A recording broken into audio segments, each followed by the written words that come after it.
প্রতিটা প্রতিশ্রুতির একটা শুরু থাকে, আমাদেরও ছিল। খুবই টালমাটাল মানসিক পরিস্থিতিতে দুজন দুজনের হাত ধরেছিলাম আমরা। লোকজন ভেবেছিল এই সম্পর্ক টেকার নয়, কিন্তু টিকে গেল। আসলে যা কিছু ভালো হওয়ার থাকে না জীবনে, তা অনেকদিন ভাবনা চিন্তার পরও হয় না, হলে হঠাৎ করেই হয়ে যায়। রাইমার কাজ ভীষণ ভালো লেগেছিল আমার। সে সময় সে প্রফেশনাল ডিজাইনার একেবারেই নয়। নিজের নামের বানানের মধ্যেই বিভিন্ন পোশাক আশাকের উপর আঁকিবুকি কাজ করে মাঝে মাঝে ফেসবুকে দিত। আমাদের বন্ধুত্বের মাস তিনেকের মধ্যেই আমার জন্মদিন এলো। সে একটা ছবি এঁকে পাঠালো আমায়। এর আগে আমায় এইভাবে কেউ দেখেনি। অদ্ভুত ভালো লাগে এলো। কত গল্প, কত কথা আমরা টেক্সটে বলে যেতাম। সেখানে প্রেম কোথাও ছিল না, ছিল দুজন দুজনকে বুঝতে চাওয়ার গভীরতা।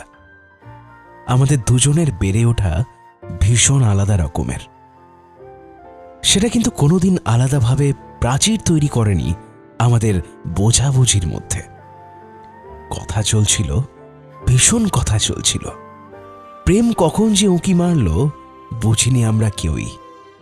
কাউকে ভালোবেসে ফেলার জন্য তাকে পেতে চাওয়ার দরকার পড়ে না বোধহয়। আমাদের জীবনে প্রেমটা এনে দিয়েছিল একটা বই মেলা, একটা টেনশনের রাত, আর অবশ্যই বাগবাজারের ঠান্ডা হাওয়া। দামাল একটা প্রেম এলো। ভিক্টোরিয়া, সরোবর, ট্রাম, লোকাল ট্রেন, হিঙ্গলগঞ্জ, সমুদ্র, না আরো অনেক কিছুই আছে সাথে। আমাদের প্রথম দেখা হয়েছিল 22শে এপ্রিল 2015।